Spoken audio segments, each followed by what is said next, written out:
గొప్ప జీవితాలు మనందరికీ ఎంతో స్ఫూర్తినిస్తూ ఉంటాయి. గొప్పవారు భౌతికంగా మన మధ్య లేకపోయినా కూడా వారు వెళ్ళిన తర్వాత వారి జ్ఞాపకాలు మనకి కొండంత అండగా ఉండి నడిపిస్తూ ఉంటాయి. అటువంటి గొప్ప లెజెండ్ సినిమా ప్రపంచంలో, రాజకీయాలలో అండ్ అలాగే వ్యక్తిగా కూడా గొప్ప మనసు సంపాదించుకుని అందరికీ ప్రేమని, అభిమానాన్ని, ఎంతో ఆత్మీయతని పంచిన మహామనీషి ఎవరంటే కృష్ణంరాజు గారు. నటులు కృష్ణంరాజు గారి వర్ధంతి కొంచెం ఆ రోజు మనకి బాధను కలిగిస్తుంది. కానీ ఆయన రెబెల్ స్టార్గా చేసిన సినిమాలు కావచ్చు, వ్యక్తిగా ఆయన ఎదిగిన తీరు కావచ్చు, మనకి ఎల్లకాలం మన వెంటే ఉండి నడిపిస్తూ ఉంటుందన్నమాట వాస్తవం. ఇవాళ ఈ సందర్భాన్ని పురస్కరించుకుని కృష్ణంరాజు గారి కొన్ని జ్ఞాపకాలను తలుచుకుందాం. వారి శ్రీమతి గారు, వారి అర్ధాంగి శ్యామలాదేవి గారితో మాట్లాడుతూ. నమస్కారం శ్యామలాదేవి గారు. స్వప్న, ఇక్కడికి వచ్చి ఐ థింక్ 5 ఏళ్ళు అయిందండి. నాకు 5 ఏళ్ళు దాటిపోయింది అనుకుంటాను. కోవిడ్కి ముందు ఇదే స్పాట్లో కృష్ణంరాజు గారు ఇటుపక్క కూర్చున్నారు, నేను అటు. కొంచెం కుర్చీలు అట్టున్నాయి. ఇంటర్వ్యూ చేశాను. ఎంత చక్కగా మాట్లాడి చాలా లైక్ చేశారు మిమ్మల్ని. తర్వాత మీ వాయిస్ ఎంతో బాగుంటుంది.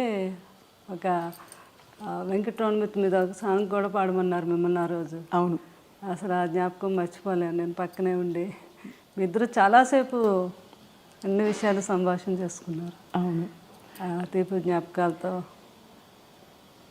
అభినందన మందారమాల, ఈ పాట గుర్తుందా?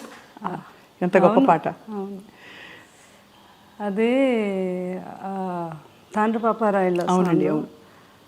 అయితే అప్పుడు కృష్ణరాజు గారు ఫస్ట్ బీజేపీ ఎంపీగా గెలిచి మినిస్టర్ అయ్యారు కదా. అదే టైంలో కృష్ణరాజు గారు ఎంపీగా ఉన్న టైంలో మోహన్ బాబు గారు ఎంపీ, రాజ్యసభ వీళ్ళందరూ. జయప్రద గారు ఎంపీ, తర్వాత ఏమో డాక్టర్ సి నారాయణ రెడ్డి గారు ఎంపీ, కృష్ణరాజు గారు ఎంపీ. అయితే డాక్టర్ సి నారాయణ రెడ్డి గారు మేము అందరం కలిసి ఎక్కువ ట్రావెల్ చేస్తూ ఉండేవాళ్ళం. కృష్ణరాజు గారు మేము ఢిల్లీకి.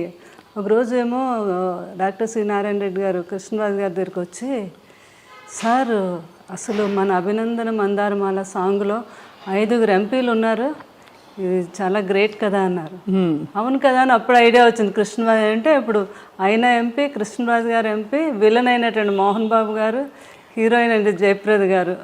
అభినందన మందారమాల, అంతమంది ఎంపీలు కలిస్తే ఆ గొప్ప పాట తయారైందని ఆయన అనేవారు అనమాట. మనం ఇది గిన్నీస్ బుక్లోకి ఎక్కాలి సార్, ఇది మాత్రం చాలా గ్రేట్ అనేవారు అనమాట. వాస్తవంగానే ఇంతటి కాంబినేషన్ ఉండే పాట మరొకటి ఉందా అని మనకి ఉండకపోవచ్చు. అభినయం, అందం అన్నీ కూడా అందులో కలగలిసి. అవును, చాలా. సార్ లేని జీవితం మాకే కష్టంగా ఉంది, దూరంగా ఉండే మాకే. మీకు ఎలా ఉందా అని అడగలేకపోతున్నాను. అదే చాలా అనమాట. అది ఇంకా మీకు తెలియదే ఉంది అంటే ఆ కృష్ణరాజు గారితో మా ఇద్దరు ఆ బాండింగ్. అవును, అంటే ఆయన లేకుండా ఒక సెకండ్ కూడా నేను ఉండలేను అని అనుకుంటే దాని జీవితంలో. కానీ జీవితం అన్నీ నేర్పిస్తుంది. అవును, ఎందుకంటే పిల్లలు వాళ్ళందరూ ఉన్నారు. కృష్ణరాజు గారు కూడా అలా నేర్పారు నాకు. అంటే మన తర్వాత కూడా మనం ఉండాలి అన్నట్టుగా ఆయన.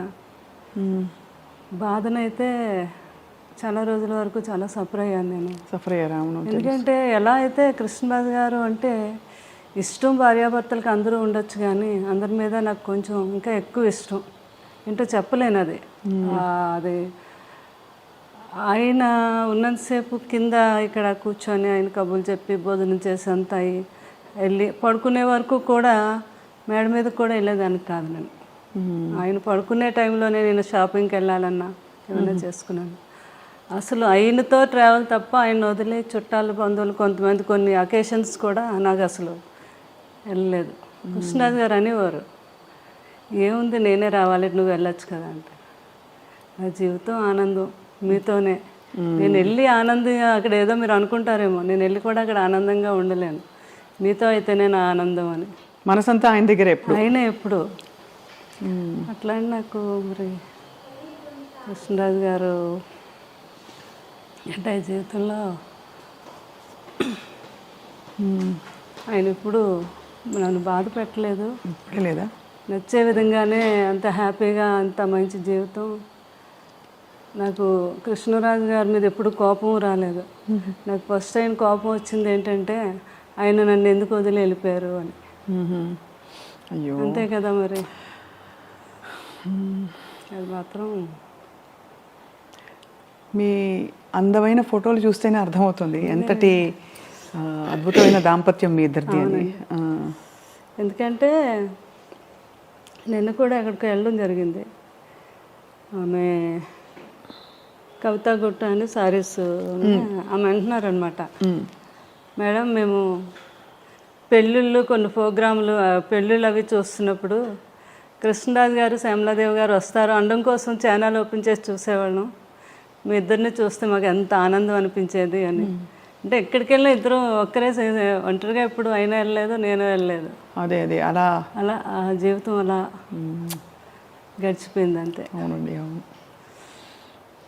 అంటే ఎలా మీరు యాక్చువల్లీ ఎలా వచ్చారు కృష్ణరాజు గారు మీ లైఫ్లోకి, మీరు వారి లైఫ్లో? అంటే కృష్ణరాజు గారు సిస్టరు, మాకు మా సిస్టర్ కజిన్ సిస్టరు ఇద్దరు తోటికోడలు అనమాట. ఓహో. అట్లా కృష్ణరాజు గారు జీవితంలో అనుకోని సంఘటన సీతాదేవి గారు అలా అవటం. కృష్ణరాజు గారికి ఏంటంటే చిన్నపిల్లడి మనస్తత్వం. ఎవరికైనా మీరు వచ్చారంటే స్వప్న ఏం తింటావు, ఏంటి మంచినీళ్ళు తాగుతావా, భోజనం, అలా అందరి ఆకలి ఆయనకు తెలుసు కానీ ఆయన ఆకలి ఆయనకు తెలియదు. ఎవరో ఒకరు అనుకుంటే ఆయనకి ఏమిటి టైం అవుతుంది భోజనం పెట్టి అలా తల్లిదండ్రులు చూసుకుండేవారు. తర్వాత వైఫ్ సీతాదేవి గారు అలా అనమాట. ఆ సీతాదేవి గారిని కోల్పోయాక ఆయన చాలా డిప్రెషన్. అది తండ్రి గారు తెలుసుకొని, లేదు బాబు లైఫ్లో మళ్ళీ మనం బాబుకు పెళ్లి చేయాలి, లేకపోతే అతను అందరినీ చూసుకుంటాడు కానీ అతను చూసుకునే వాళ్ళు ఉండాలి అని అప్పుడు చుట్టాల ద్వారా పెళ్లి చేయాలని, ఎవరైనా మంచి అమ్మాయి బాబుని చూసుకునే అమ్మాయి అంటే అప్పుడు మా కజిన్ సిస్టర్ వాళ్ళ తాలూకా వాళ్ళంతా తనైతే బాగా చూసుకుంటుంది, చాలా మంచి అమ్మాయి అని చెప్పడం జరిగితే అట్లా అనమాట రిలేషన్. తర్వాత కృష్ణరాజు గారు కూడా అంటే ఏజ్ గ్యాప్ కూడా ఉంది. తర్వాత ఏమో పూర్వకాలంలో పిల్లల్ని గట్ట అడగకుండా చేసేస్తారు కదా అని సపరేట్గా మళ్ళీ వాళ్ళ కజిన్ బ్రదర్ నన్ను సపరేట్గా పంపించారు. నాకు నిజంగా ఇష్టం అవునా కాదా, వాళ్ళ మదర్ ఏమైనా ఒప్పించేస్తున్నారా అని. ఎంత ఏజ్ గ్యాప్ ఉందండి మీకు సార్కి? 28 years. 28 years. కానీ ఎవరికి ఎప్పుడు ఆ గ్యాప్ అనిపించలేదు, అసలు ఎప్పుడు అనిపించేది. ఇంకా కొన్ని కర్ణాటక అవన్నీ వెళ్తే వాళ్ళు, మేడం మీది లవ్ మ్యారేజ్ అని అడిగేవారు అనమాట వాళ్ళు. అలాగే అంటే ఫోటోలు చూస్తే అలాగే అనిపిస్తుంది ఇప్పుడు చూసిన. అదే అట్లా పాపం అన్నీ తెలుసుకొని మా మామగారు కూడా చాలా హ్యాపీగా, నా కోడలు బాగా చూసుకునే కోడలు వచ్చింది కొడుకుని అని. అది అనమాట. ఏం వండి పెట్టేవారు సార్కి ఎక్కువ ఇష్టమైన కూరలు? కృష్ణరాజు గారు ఇంకా నాన్ వెజ్ అంటే ఆయనకి మహా ఇష్టం కదా. ఎక్కువ నాన్ వెజ్ ఇష్టపడేవారు అయితే? అంటే కృష్ణరాజు గారికి అన్నీ ఇష్టం. వెజిటేరియన్ ఎంజాయ్ చేసేవారు. ఏదైనా ఫుడ్ ఎంజాయ్ చేసి ఆయన తినటం, అందరికీ పెట్టడం అంటే చాలా ఇష్టం ఆయనకి. ఫుడ్ అన్నీ నాన్ వెజ్లో ఎన్ని రకాలు ఉన్నాయి అన్నీ. ఇంకా తర్వాత